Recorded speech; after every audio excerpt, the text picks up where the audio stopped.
Scaling Up Nation, Trace Blackmore here with some mind-blowing news that'll make your job a whole lot easier. 3 industry titans, Masters Company, Radical Polymers, and MFG Chemical have joined forces to create your ultimate one-stop shop for your water treatment needs. We're talking over 60 years of Masters Company's expertise in private label products and cutting-edge test kits. Radical Polymers' game-changing Inisha additives, and MFG Chemical's custom manufacturing prowess. These American companies are bringing you top-notch quality and reliability all under one umbrella. From blending and ultra concentrates to specialized polymers and custom solutions, they've got you covered. And with multiple AWT Supplier of the Year awards between them, you know you're getting the best of the best. Ready to revolutionize your water treatment game? Head over to scalinguph2o.com/MFG. Once again, that's scalinguph2o.com/MFG. Trust me, you'll be glad you did. Every step you take is one they won't have to. The Global 6K for Water is happening Saturday, May 16th. Gather your team to walk, run, or roll 6 kilometers and empower people all over the world with clean water. Whether you join from the treadmill or your favorite trail, you'll join thousands of others around the world in an effort to end the world water crisis. Nearly 4,000 people die every day from diseases related to lack of safe water, sanitation, and hygiene. 1 out of every 11 people lack basic drinking water. Access to clean water changes everything, and you can be a part in that. To find out more, go to scalinguph2o.com/6K. Once again, that's scalinguph2o.com/6K. The Global 6K for Water, Saturday, May 16th.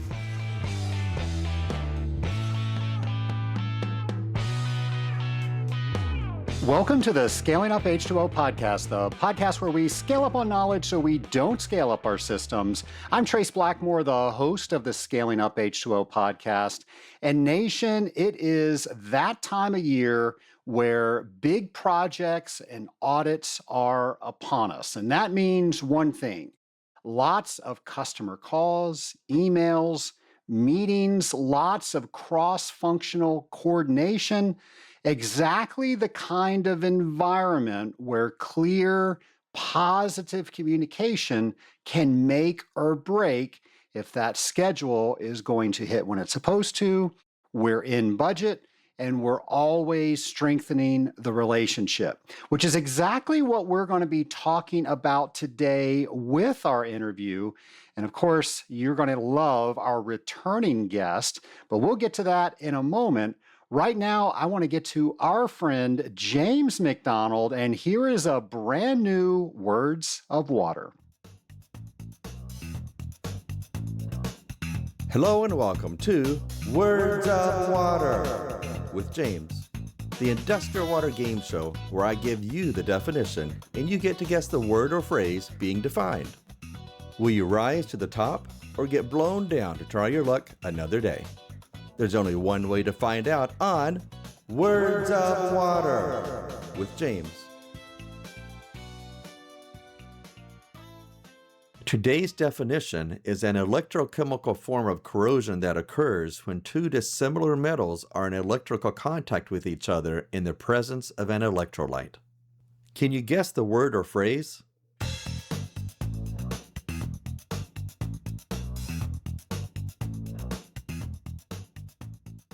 The answer is galvanic corrosion.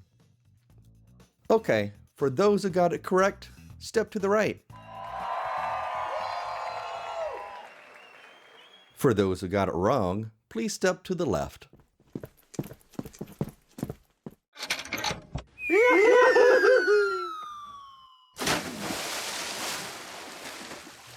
I realize me pulling this lever has galvanized part of my audience, but I enjoy it oh so much. I may need an intervention.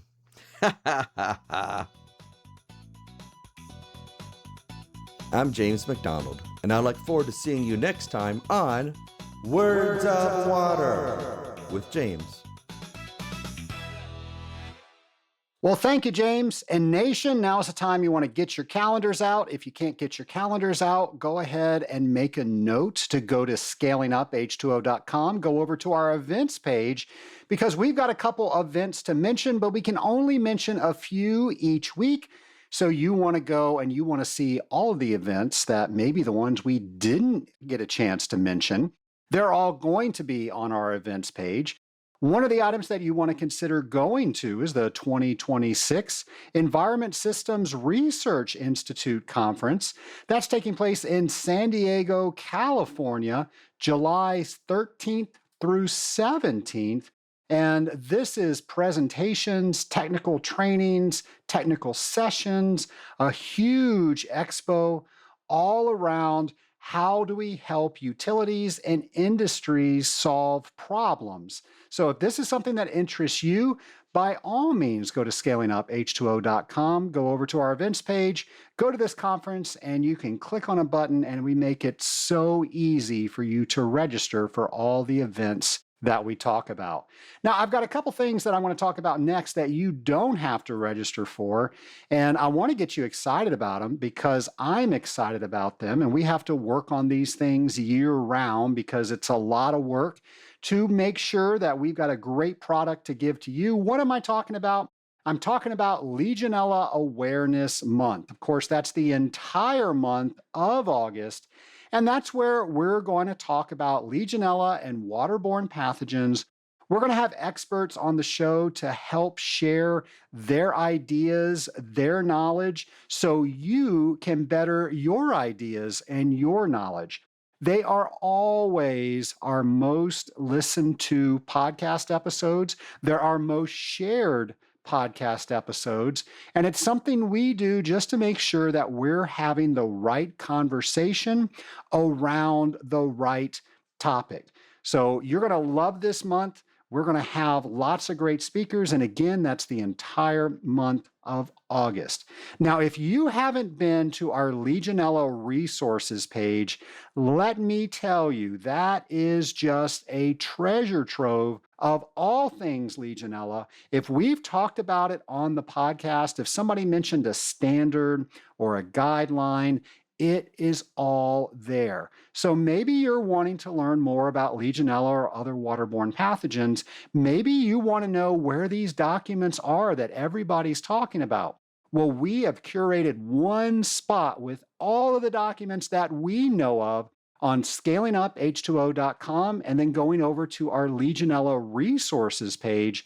By doing that, you will be impressed with all of the items that are out there. And then as we learn of new ones, we're trying to update that on a regular basis. So make sure you are in the know. Don't just take somebody's word for it that they've read a document and then they told you what it said.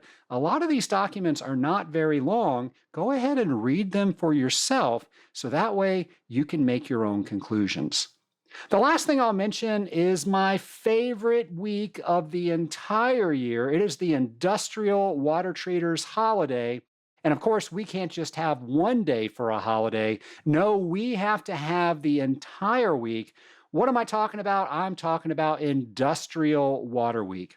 Nation, every year this gets bigger and better, and we have so much in store for you this year. Of course, the Scaling Up H2O podcast is your celebration destination for Industrial Water Week, and that means we're going to have a brand new episode for you each and every day during Industrial Water Week. So mark your calendars. October 5th through 9th is Industrial Water Week. If you want to mark next year's calendar, it's always the first full week in October, and we are celebrating us. We are celebrating our industry. We'll start off with Pre-Treatment Monday, followed by Boiler Tuesday, then Cooling Wednesday, Wastewater Thursday, and then we'll close the week out with Careers Friday. Nation, last year, we did a brand new Detective H2O each and every day, and everyone loved that. People cannot get enough of Detective H2O. Well, Nation, we heard you. It's back. we are doing the same thing this year. So you're going to get a brand new Detective H2O each and every day that week with all of the other things that we're going to combine into those episodes. Those episodes are something that we can all use to celebrate each and every day because a lot of times we don't celebrate ourselves. We're out there solving other people's problems, we're being heroes for other people. And I want you to know that you are a hero and we need to celebrate ourselves. We need to celebrate this industry. And this is a week where we can do that very thing. Well, Nation, I mentioned earlier in the introduction that communication is everything. And I'm sure that you've had an experience where you know what you were trying to say and you said it and they didn't hear what you were trying to say. Well, that's a miscommunication. And I'm hoping that we're going to shed some more light on how we can better communicate with everybody in our lives with our next guest. Here's that interview.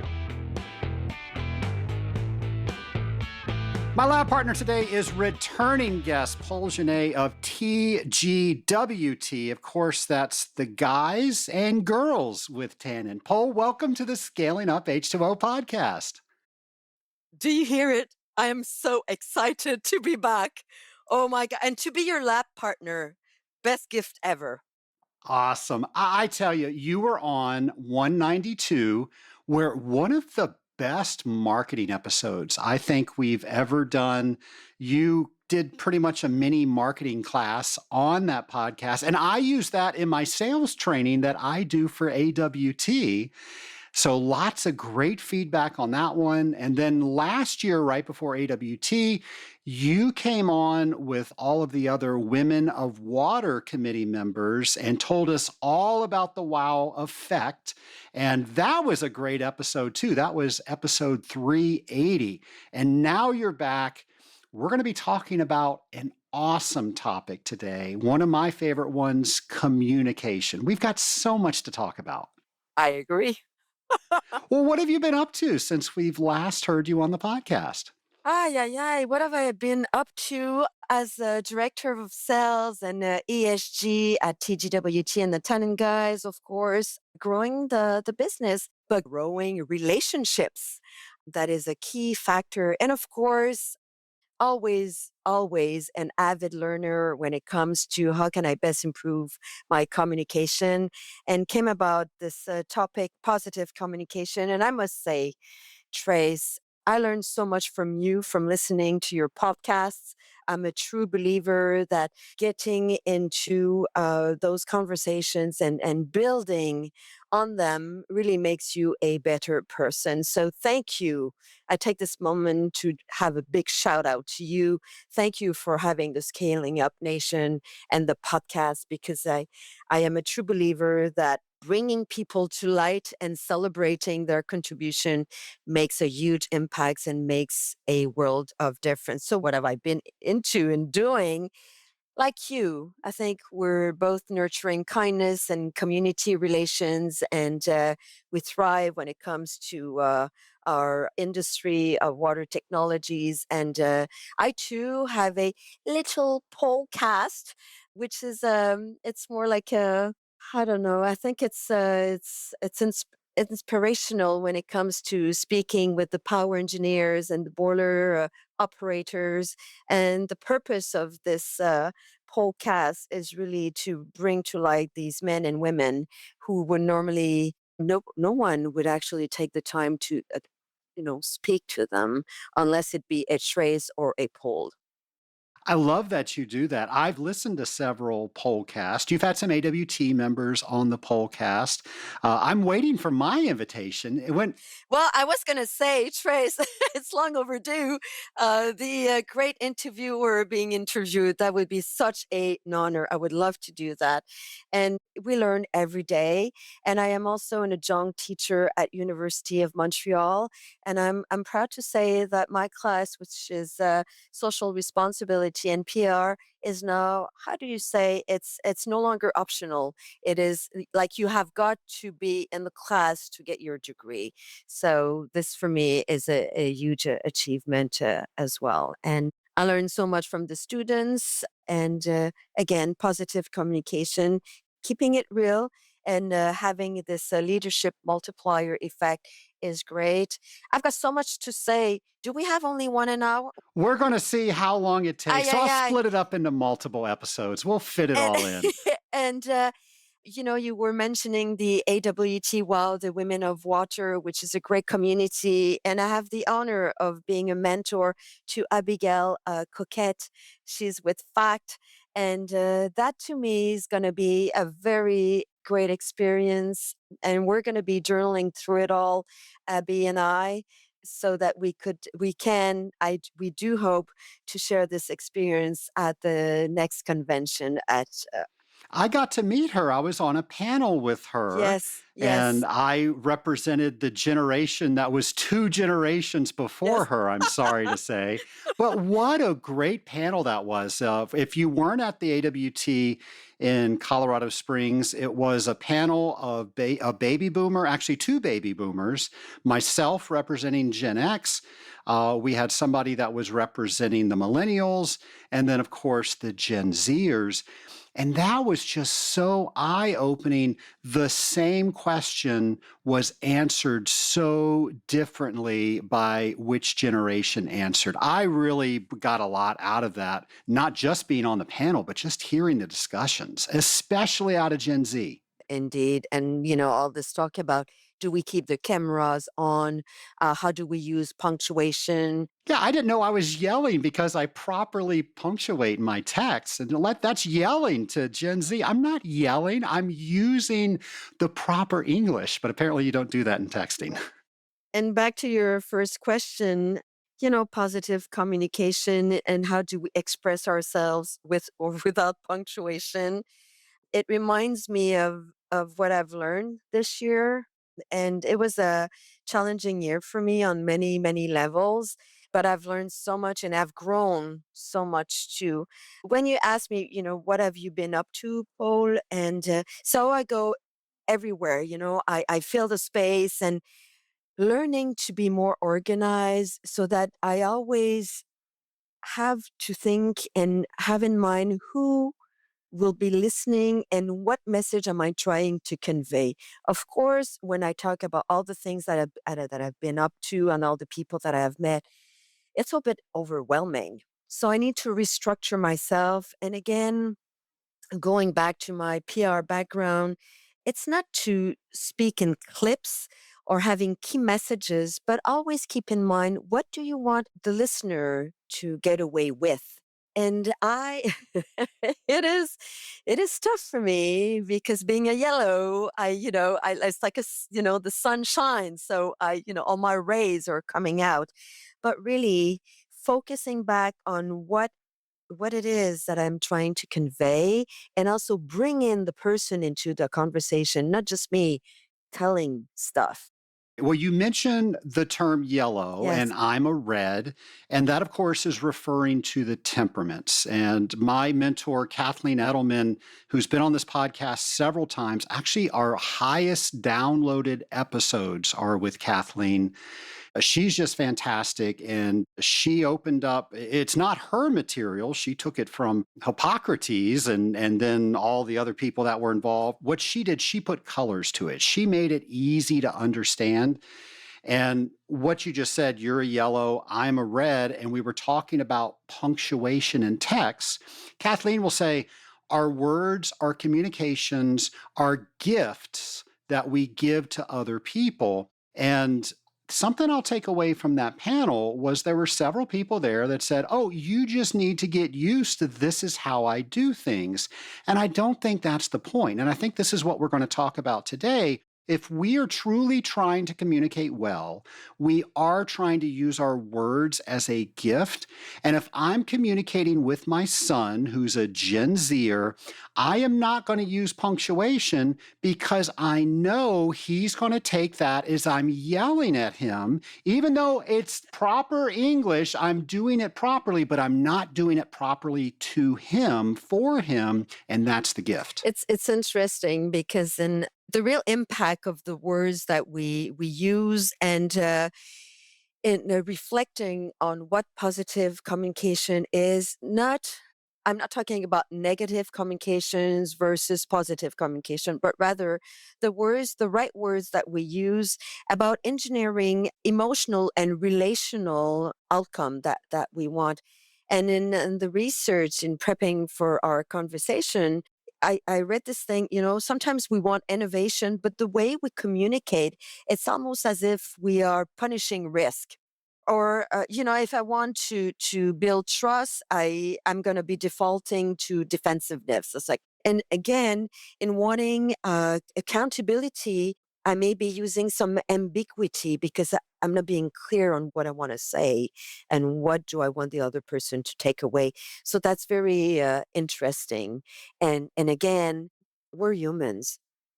Well, what's interesting is that's the exact opposite of what we're going for. Why do we default to the opposite when we communicate with others?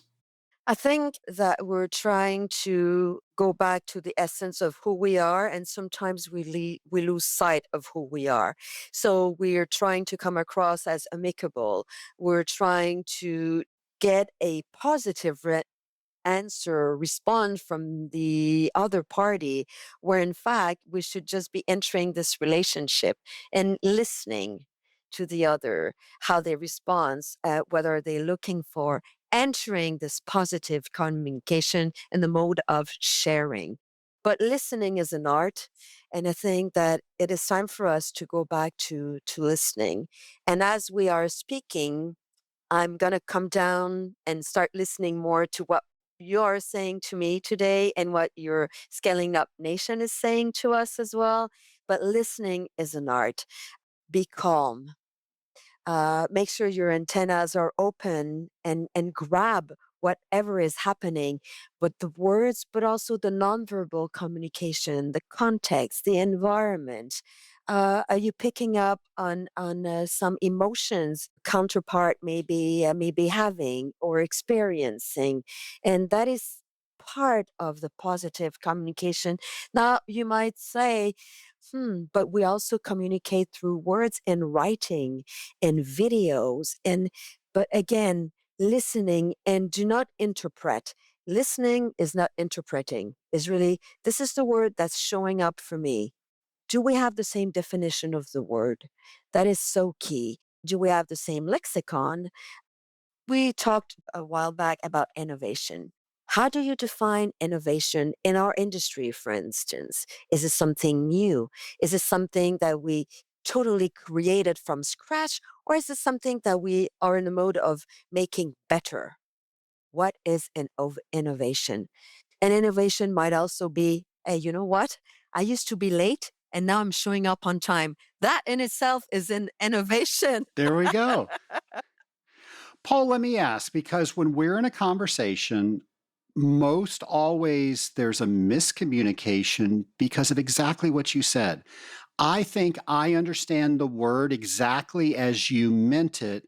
And we have different interpretations of that. We have different experiences of that. I experienced something as a child around that word that you never experienced, and that painted the entire picture of how I heard what you said. And it's a false premise. So, how do we help that?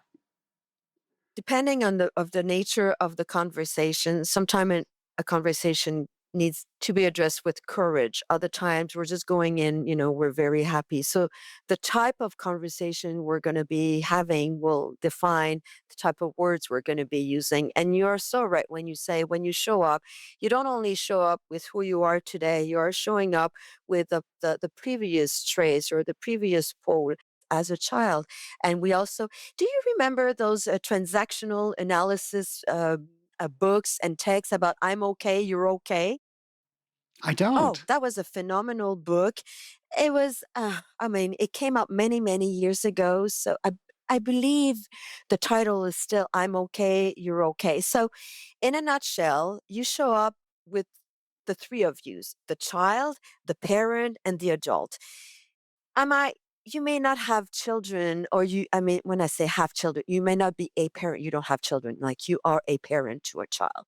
But you show up with those three assets of your personality. So, being a child, you will respond in a way. Being a parent, you'll respond in another way. But the idea is to have conversations where you're all adults and you have the same definitions of your, the words. This morning, when we met up, I was having some technical challenges. I could have addressed this as a child and put on a temper tantrum. Oh my God, blah blah blah. Or as a parent, you should have been prepared before. But as an adult, we both came together and said, this will be working out. Let's find a way. Let's test try some things and have faith. And it happened. So we showed up as adults, not the adult, not the child, not the parent. But that book made a huge impact in how I communicate anyway today. Paul, you like to say in communication, your communication has to have just enough Yes. fizz. What do you mean by that? The fizz is, I could translate it into the magic or the emotions. It's the fizz is also how you care. Like, did I really listen to what you were saying? The fizz is a positive impact as well. I like to say that communication is not optional; it's operational. Communication is a stepping stone. It's a major tool for everything that we do in our water treatment industry and for any industries for that matter. And so the fizz is this little part where you have this. Energy. How do you energize your communication? And just enough fizz, you want to be authentic as well in how you communicate. So that to me is the fizz that you bring in. Your vulnerability as well. That's also some fizz that you bring in. I was having some discussions lately with some of our clients, and I said, "D- do you think fizz is like fluff?" And they said, what a good question. Fluffy, that would be fluffy, that could be like something that not too much, but fake. Fluff is like fake. The fizz is more like, oof, the energy that comes through your words, the communication, how you show up to a meeting. That would be the fizz. I love that analogy to communication. We have a soda stream, and so I immediately thought of that with the analogy because I thought, okay, I'm going to put more fizz into this drink, and with too much, it just goes everywhere. It nucleates, it explodes, and I got a big mess to clean up. However, if I don't put enough in, it's flat and it's not exciting. It's not fun to drink. It's a perfect analogy. We at the latest convention, I had the fizz factor quiz, which was really really funny. And maybe I could do a quick one with you if you would like. Like for instance, I asked you, Trace, when tensions rise in a team meeting, what do you tend to do? A, go silent. Better to avoid saying something wrong. B, step in quickly. Someone has to take control. C, try to mediate and find common ground. Or C, use humor or positivity to help reset the tone. Now, I would say I would like to say I would choose C. And if I'm being my best, I think I would. But if I'm not, and I'm my default red temperament, I'm going to choose B. Okay, step in quickly. Someone has to take control. So, if I'm going back to the example of having the stream water. So, the way I would identify your fizz factor or your fizz style, this is really. Nice. A would be you would be a still water, calm, quiet, and no bubbles.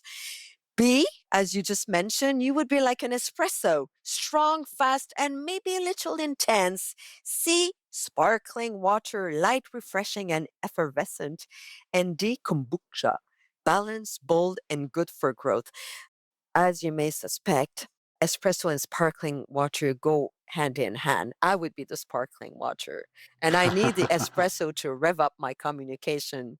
So that would be the both of us, a duo, a perfect duo, Trace. There we go. So is the goal then you take a little bit from each one or what the situation really requires? Yes, indeed. And I think that I was talking about authenticity, vulnerability, but in fact, it's really, and again, this is not us being perfect. It is us trying to be the best that we can be, showing up as humans. But I think that from my experience, speaking the truth with empathy is key. To be clear and check, on our tone and timing, I've had to learn about my timing this year in hard ways. Like I was speaking over my colleagues, and like I really wanted to prove a point because, and you can say I was passionate or being intense or being the sparkling water that I am, my type, but really I needed to check back on my tone and the words I was using and also the timing. I think that also part of the communication is how do we acknowledge reception of what is being said, part of the conversation that is also key. Let me rephrase this. Is this what you meant? When you say, again, innovation, are we in agreement as to what innovation is? Or when you say it, you need managerial courage. Do we define managerial courage the same way so we can have a good stepping stone to walk together this road for a good conversation? Paul, the Cherokee Indians have a tradition that in a disagreement, they pull out a communication stick. And the person that's speaking has this communication stick, and they do not relinquish the stick. And the only person that can talk is the person with the stick, but they don't give it to anybody else until that person can, to the person holding the stick's satisfaction, explain exactly what that person is trying to convey. And then when they get it, they say, yeah, that's exactly what I'm saying. Here, now you can speak. Here's the stick. Thank you. I think I'm gonna go in next time and have a stick and try and I mean seriously. Well, some meetings you might not want to have a stick. That might No, be a bad but thing. but but the image is so powerful. Is respect. It's like having a microphone. This is your time to have the microphone. It's for you to voice and we need to respectfully listen to what is being said. And again, with words and also your behavior. So I think also that when we add the fizz into our communication, I call this the growth oriented feedback and focusing on behaviors, not personalities. And sometimes, as much we work with colleagues, but do we befriend them? That's an entire podcast altogether. But still the words that we're going to be using. And also I'll say it for myself before I go into high gears and be in a defensive mode because this is what I thought was meant.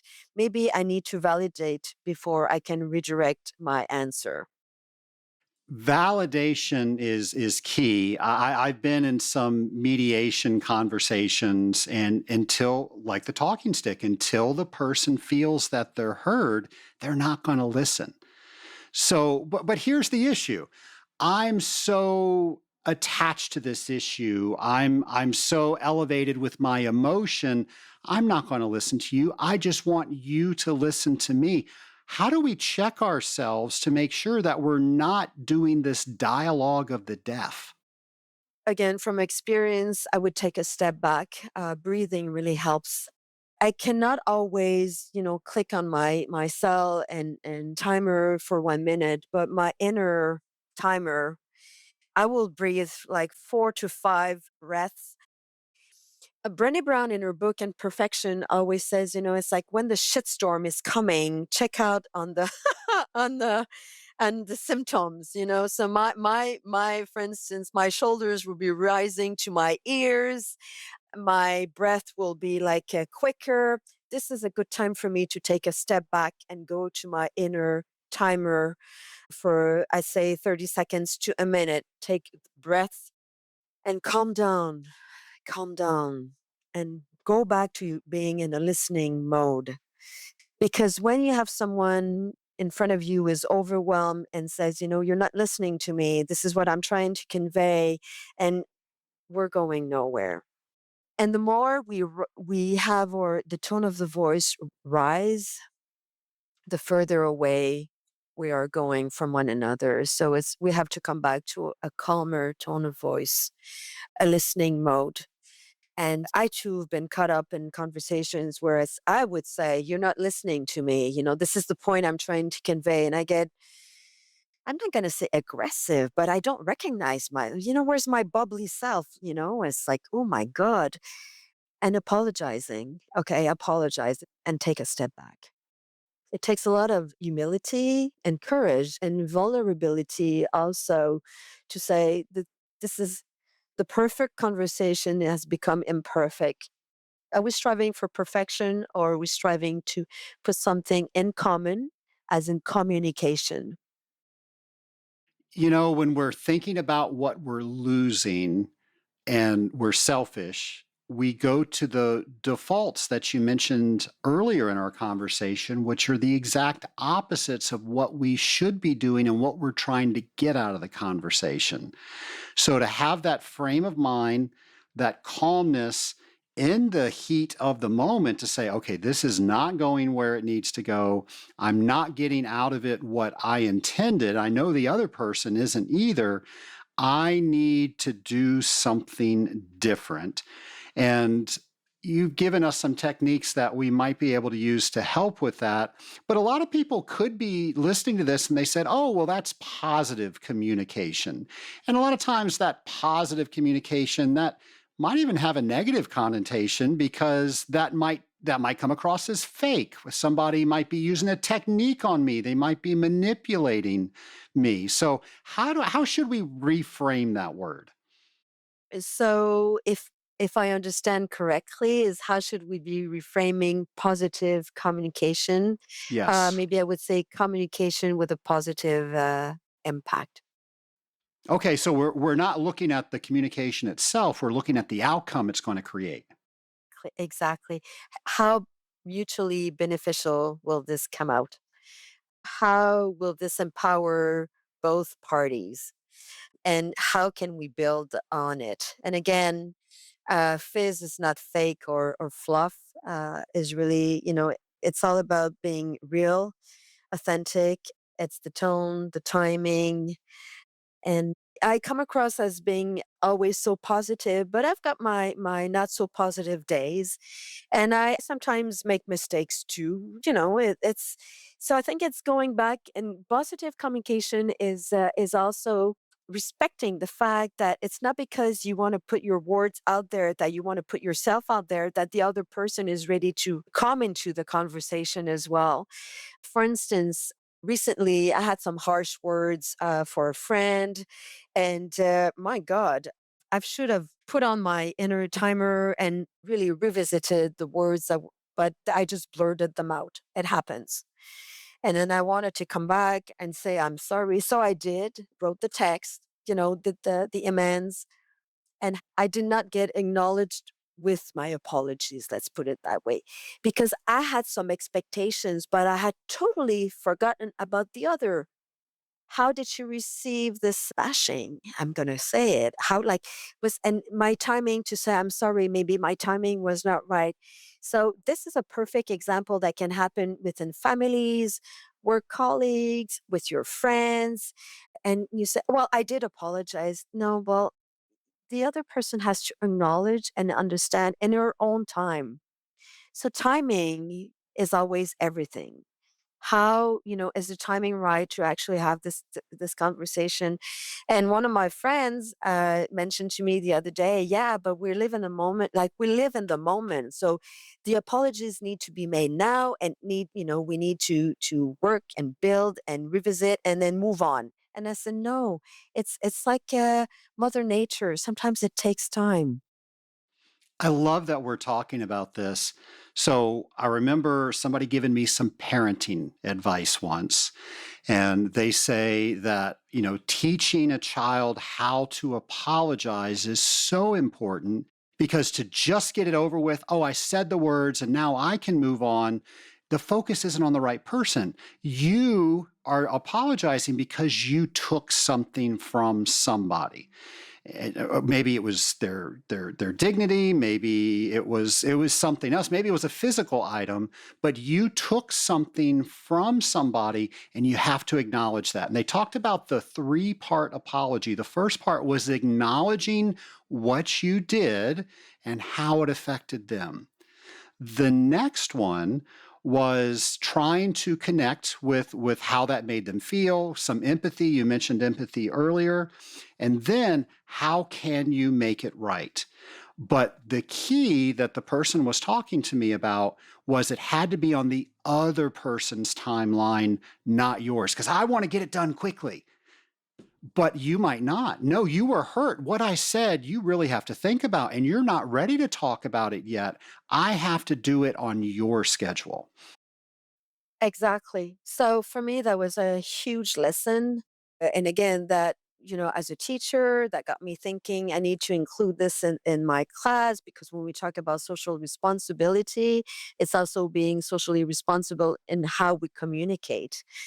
In social responsibility, we say, we have to strike conversations or communicate with our different stakeholders, listening to the stakeholders, but also sometimes you're in a defensive mode. So, of course, you're going to come out with some words that you may regret later, some or your position in certain events. So, to the fact of positive communication being not just, so it's not positive communication per se, it's the outcome that needs to be positive for both parties. I think that is the key. And you're not alone in a communication. It's a dialogue. This is where you we go when you go back to the chart of communication. So it's you and I, and the message lies in between us, and then there is the environment in which the conversation is taking place. Having a conversation in the boardroom will be quite different than having a conversation is in a C-suite, for instance. And then what I call, it's the noise. The noise, it's how we show up for the conversation that morning. I'm late. I was late. I was, there was a snowstorm. I burnt myself with my first sip of coffee. I don't, or I'm really happy. This is my birthday, so I'm showing up, with all my excitement.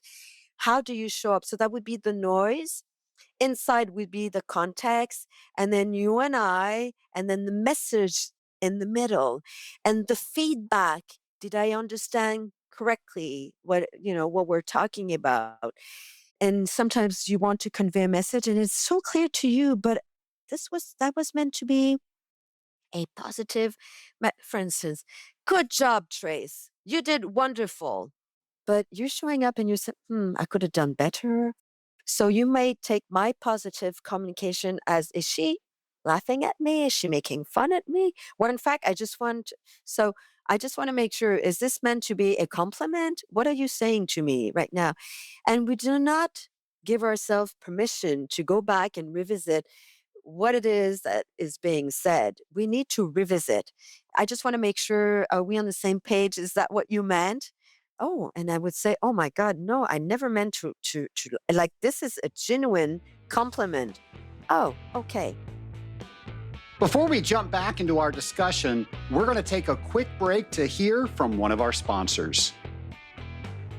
Does your lab treat you like just another sample? Meet Brothers Laboratory Services. BLS is the lab built by water treaters for water treaters. BLS is family-owned, centrally located in the United States, and designed to make your life easier. They speak your language. understand your challenges, and deliver fast, reliable results with the personal attention that makes a real difference. Their AWT certified CWT experts will help you create custom test packages that save you time and money. And because BLS operates independently, confidentiality is guaranteed. No sensitive client data required. With competitive pricing, streamlined ordering, and dependable results, you can stay focused on what matters most, growing your water treatment business. Ready for intelligent analytics and results you can trust? Visit scalinguph2o.com/BLS. Once again, that's scalinguph2o.com/BLS. Reach out today to connect with a real expert and experience the Brothers Laboratory Services difference. Let's dive back in right where we left off. Something I like to do, and I've been taught to do this because it did not come naturally, but when I don't get the response that I expect, I'll then ask the question, what did you just hear me say? And 9 times out of 10, what they heard is so different than what I was trying to say. And now we can have that conversation around, okay, I didn't mean that. If I said what you thought I said, I would really be upset Yes. too. But I assure you, I just didn't use the right words. Let's get down to what I really meant. Exactly. Whenever I come out of a meeting, I like to rate the meetings on 10, like the Olympics of a conversation. 10 being, it's the nirvana of the meetings, and 1 is, was I in this meeting for real? It's but we should also take the same time to raise some of our conversations. How are you feeling? We just had this conversation. How are you feeling? What did you get? Like, what is your takeaway from this conversation? And again, like you just mentioned, sometimes it's a different takeaway altogether. Well, Paul, let me ask you this because sometimes you just don't have time for that. Maybe you're in the boiler room and somebody's doing something wrong and it could lead to equipment failure or them getting hurt or something. And we don't have time for pleasantries. It's just you need to stop doing that and start doing this. Is that communication okay? It's got to be. Well, I think that pausing for a few seconds in the spur of the moment, and like you say, like pressure vessels, it's security, it's safety checks all the time. So I'm not going to sugarcoat it, but this is going to come out the way it's going to come out. But please do not do this because if you're trying to be efficient, this is not working out because you're not protecting everyone, for instance. Oh my God. Okay. And can we take a moment later to review what just happened? Okay, so we say the safety issues here, I got to deal with it now, but we're going to revisit that later and make sure we didn't damage the relationship. That's what I would do, and that's what I've been doing too. And the tone, and even with my team, sometimes my tone will be firmer, almost without emotions, and they're not used to that because this is not me. But to get the attention, and because we're in this environment, like it needs to be addressed now. But I would like to revisit. This is the beginning of something. And it can be very positive because we're going to learn something from it. And again, I need to revisit, why did this happen? Was it because the procedure was not well known, accessible? Do we have the right tools? Were you in the right frame of mind? What just happened in your own words? And then I need to learn and make sure to support you, that I put in place what needs to any tools, any means that will support you, and being in a safer environment. So let's go back to just enough fizz. When I'm thinking about my communication and does it have enough fizz, is that enough fizz for me, enough fizz for you, enough fizz for the situation? How do you know how much fizz you need? I think that the fizz is for the both of us. Is how does that make you feel? And again, respecting the style of communication of the other party as well. I cannot expect, and I do not want other poles. I want to be able to bring the different colors of our personalities.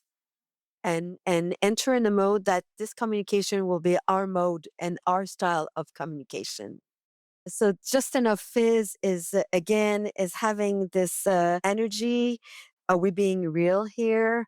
And it's not to tire you, but it's really to elevate you and elevate your style of communication and to respect the different styles of personalities that we carry and we evolve in life. This is not a status quo. We can defy it and we can evolve and grow. Again, at the risk of repeating myself, I've grown so much this year. What do I mean by growing? I would be getting so emotional. I still get emotional because I'm a very sensitive person, but I can now feel, okay, breathe, take a moment, step back, go find your calmer self, and then come back to the conversation. So for me, this is a tool. So I've got a new tool in my toolbox, which is key. What type of leader am I becoming as well? Today, I may be a servant leader. Tomorrow, I may be more a participative leader. The other day, I may be a calmer leader. Another day, I may become, and what about I don't want to be a leader? I just want to be the observer today. So the fizz factor is really all the this energy. Do you want to uplift? Do you want to be uplifted? Can you be clear about what you have to say? Melanie in our 10 guys community 5 years ago said to me, Paul, I like the way you communicate. It's so poetic, but it's not clear. I said, what do you mean? It's not clear. She goes, is this, what is it you want me to do? I said, "Oh, okay." So she was a very good teacher for me. I still use my poetic way of talking and writing, but she enabled me to be clearer. So the phase is also to be I read this sentence the other day, don't let kindness cloud the core message. And that was my poetic kindness that would cloud the message or the core message. That was the fluff. Yes, that was the fluff. Indeed. Can I ask what Melanie's temperament is? That's a very good question. I think she would be a red. Okay, I was going to say maybe a red or a blue. They're more task oriented. Yes, And okay, I need a task. I need an outcome, and I'm listening for the outcome. And Poe, I'm not getting it. exactly. But the beauty of it was that we were able to talk about it. And she addressed it in a way like she acknowledged my style. And, it's like a poetic prose, the PPP, Paul's poetic prose. But she also needed the outcome. So, what is expected of me? So that I can in return compliment her because of course she likes that I would recognize or acknowledge the success she has been having. So let me ask now that you know she needs that type of communication, is that how you enter into every conversation with her? Yes, and again, there's a style, like, I always say for instance, if I introduce her, I'll say, "We're a duo. She's my senior technical counselor, and as an account manager, so she will be focusing on this, the techniques and, all the technical aspects, where I will be gift wrapping everything else and making sure you, the client, you are happy with the outcomes and what was expected and we deliver. There is a very nice approach which was given to me and to us by Mathieu Laferrière. It's the feel no do approach when you talk with fizz. So the feel is acknowledge that we have emotions. Whether we show them or not, emotions are inside every one of us. Again, it's not because you're not showing your emotions that the emotions are not there. So this is big lesson number one. So it's the feel. The know is the action. So the know is like the context. You have to know this. And the do is the action. This technique has been presented to us by Mathieu Laferrière. It's the feel, know, do.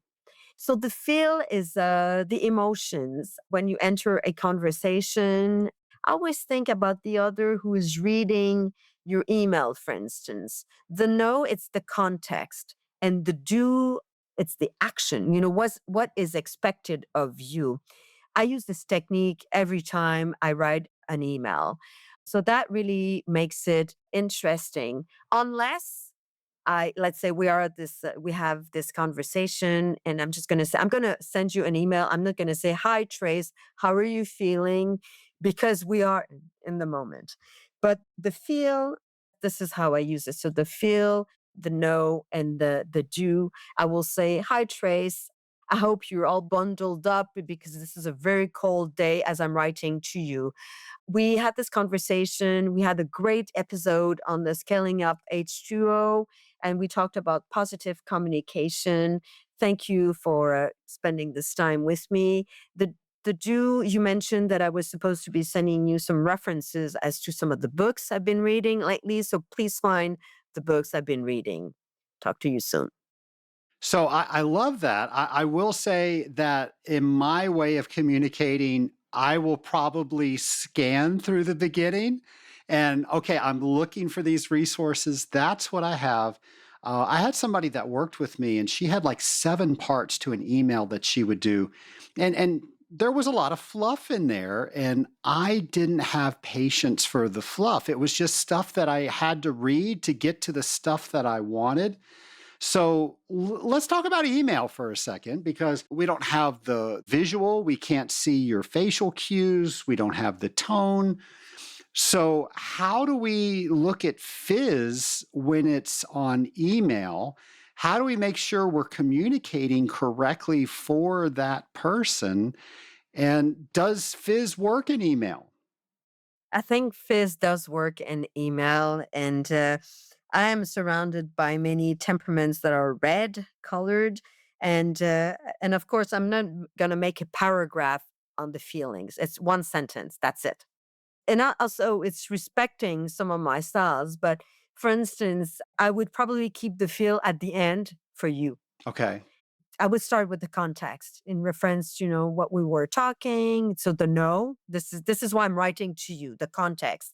The do, I would go straight, not for the jugular, but with the actions. And then I would feel at the end and say thank you again, and have gratitude, blah blah. Now, I would appreciate that. That's a well-crafted email, in my opinion. Exactly. Again, back to what we were discussing at the beginning, it's all about we're having a conversation. It's not a solo thing, it is a dialogue. So have in mind, who are you talking to? Now, the fifth factor is also, how do you want us to communicate? Some people will say, "I'd like for you to send me an email. I like emails." Others will tell you, "Please messenger me." Others will say, "Please text me, Snapchat me," or, so we have now so many means, routes of communication. Address that. Ask, how do you want me to write to you, communicate with you? One of my clients said, "You know what, Paul, if you write to me in the middle of the day, as a plant manager, I'm not going to read your email. It's not that I don't like you. I read my emails from 6 to 7 every morning. So it is my duty to respect that." And right. And I said, "How I communicate with you in my emails?" And he goes, "Oh, you bring in some poetry. I'm going to start sending you some quotes of my own." And we're exchanging quotes now, which brings us. So the fizz is also elevating the conversation to another level. So not only are we talking management, are we talking technical issues, but we're also having this conversation on a different level. Will he be a friend? It's a friendlier conversation. This is the fizz. This is the trust that we're starting to build. This is the reality, the authenticity. Now, I'm hearing questions from the Scaling Up Nation in my head, and I know there's somebody out there that's saying, but Paul, I just have to tell somebody that I made these adjustments. Their pump was out of prime. It's just technical stuff. So surely there's no reason for fizz in this type of communication. I think fizz is all about the experience as well. The fizz for me is also, I was going to say the fun factor, but yeah, a bit of fun. I'm happy to get this email because I know I'm going to find something different. Again, this is the fizz factor. So, the feel, do, know. I would go with the know to start with. Know that this is what I fixed for you in the context, the know, and the feel, I was happy to do it for you. This is such a great tool. I agree. I definitely agree. We've unpacked a lot here. We have. If somebody wants to learn more about the message that you have today, they want to learn more about how they can communicate more effectively, go deeper into the analogy of fizz, what advice do you have for them? Well, what advice? I'm an avid reader. First of all, I would start by listening to your podcasts I love that advice. because the way you communicate really makes it worth our while. The way you ask your question, redirect your questions, validate. That is a key factor of having fizz in our communication. Being genuinely interested about what is being discussed and talked. Like, do not be on your cell phone when someone is having a conversation with you, unless you say, you know what, my eyes will be turned on my cell because I need to watch for something. Two things here. It's either we carry on this conversation, but I may miss some parts of it, or can we reschedule our meeting because I really need to be focused on one thing at the time. Paul, if I can interject, I received some advice early on when I was starting this podcast. And I get awesome guests like yourself, and I get so impressed. I'm like, oh my gosh, I can't believe I'm speaking with this person. And I've just had some amazing guests on the podcast. And the advice that this person gave me was it's okay to be impressed, but you have to be involved. And that's what I try to do on this podcast is not only involve myself, but also involve the Scaling Up Nation. So I think that's what you were acknowledging as you were just speaking. It is so key to be involved. And again, how are you showing up at this conversation?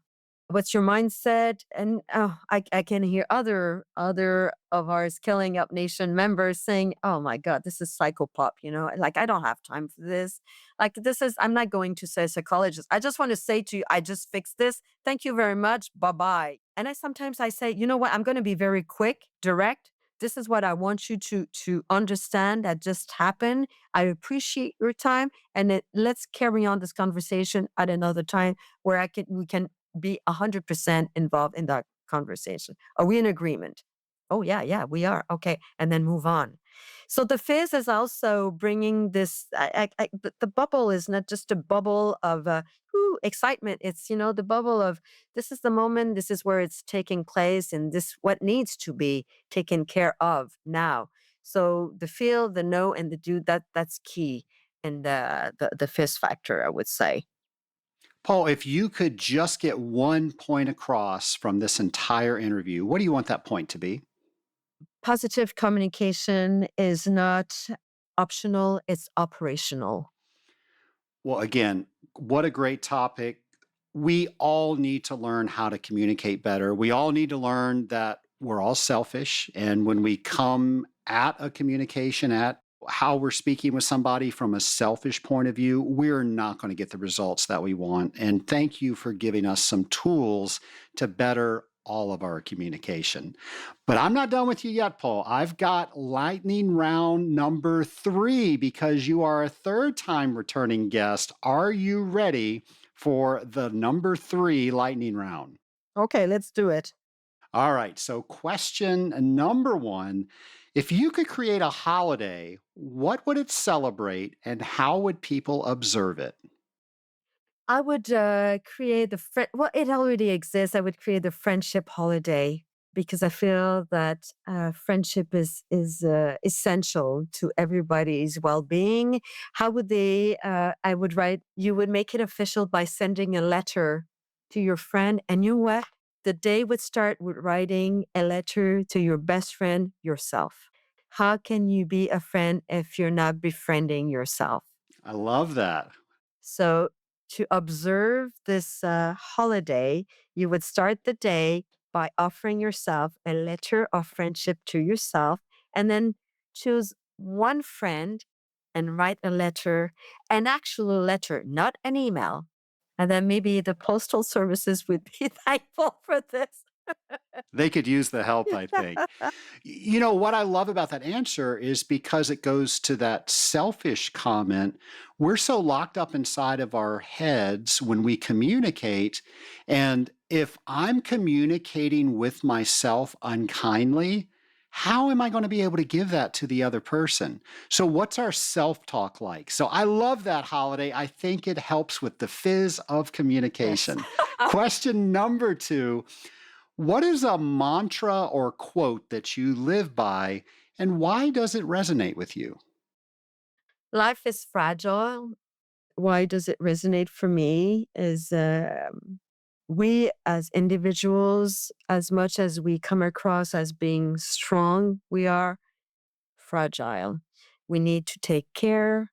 We need to take care of the environment, Mother Nature, the water, and water is life, and life is fragile.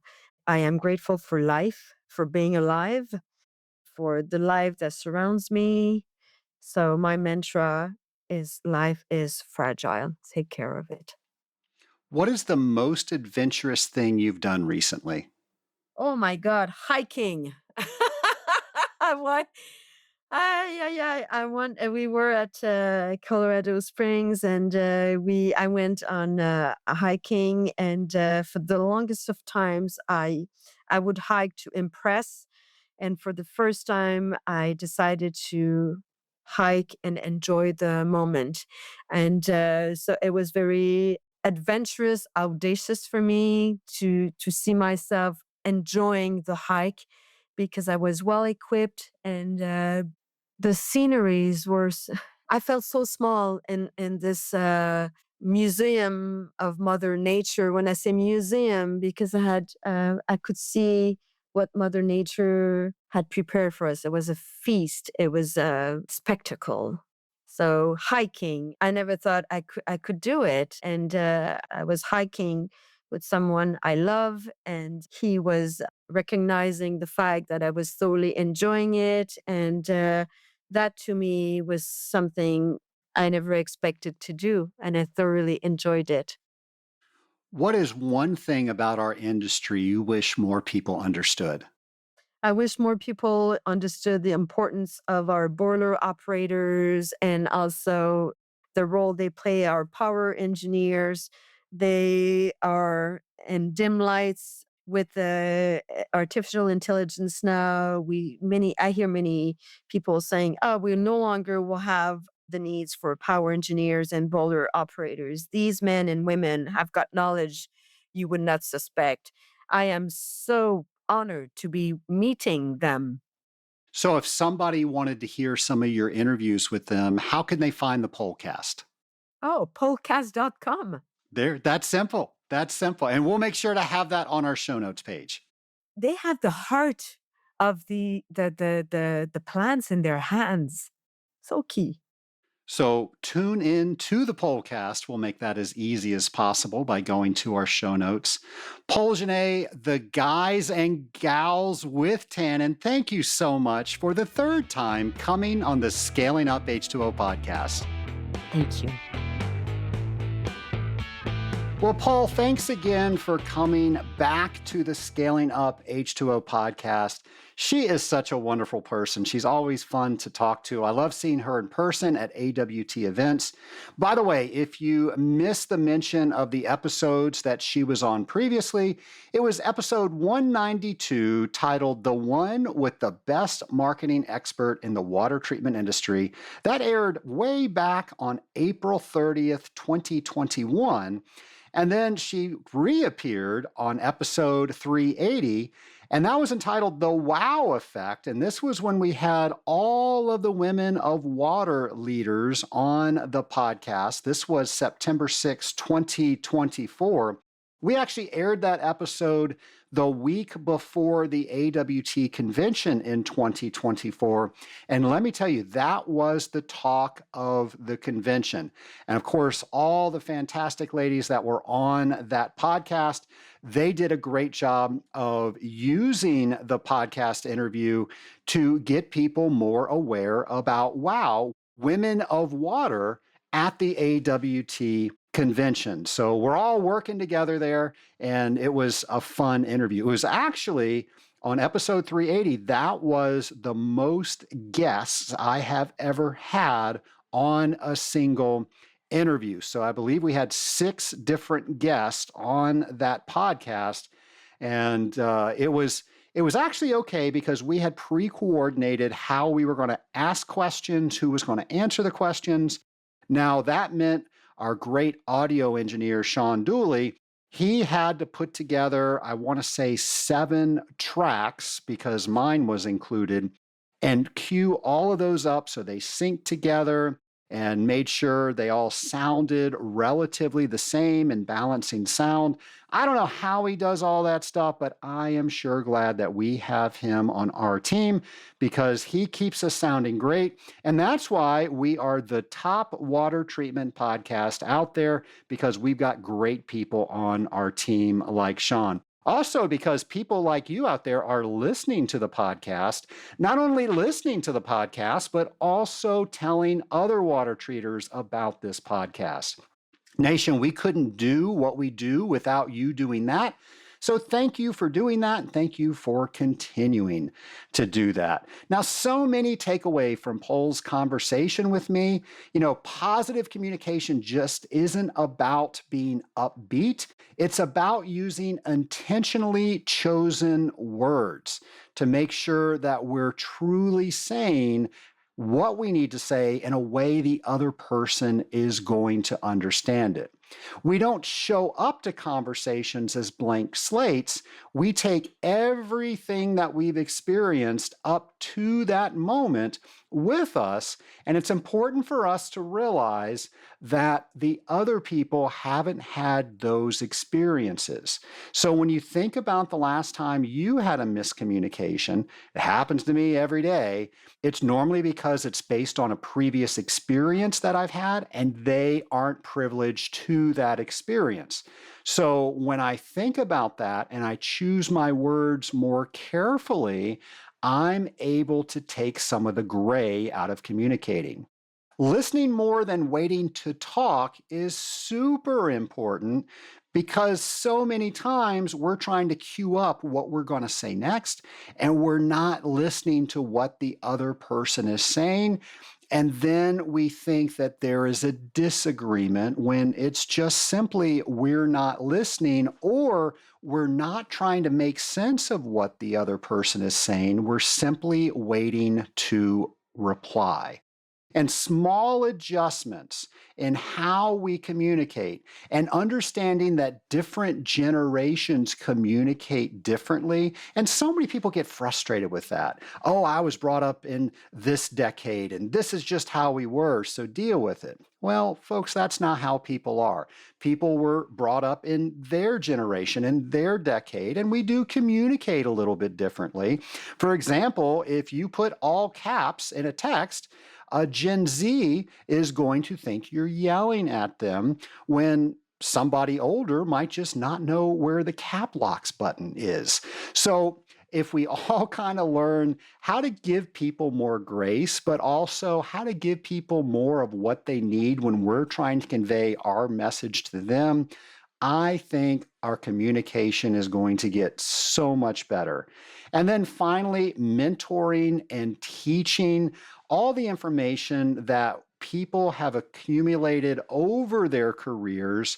We want to make sure that that lives on. We want to make sure that that grows. So it's my hope that everybody listening to this podcast is a mentor to somebody or is being mentored by somebody. There is just so much knowledge out there that's locked away in people's minds, and we want to make sure that we take it out of there and we put it in the community where we can continue to work on it and make it better and to share that.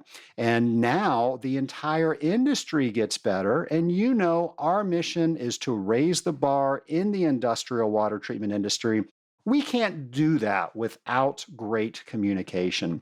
So once again, Paul, thanks for sparking this conversation.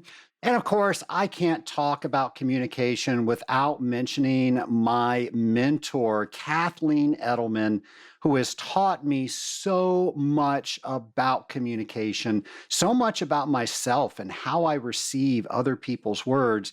We've had her here on the podcast 3 times. Now, if you haven't listened to these in a while, these are great episodes. I learn something new every time I talk with Kathleen. The first time she came on the podcast was episode 117, and that was entitled The One with the Temperament Expert. Then she came on episode 179, entitled Another One That Teaches Us to Communicate Better with Others. And then the last time we had her on, which has been a while, that was back in November of 22, was episode 281, The One About the Power of Kindness. So those are great episodes.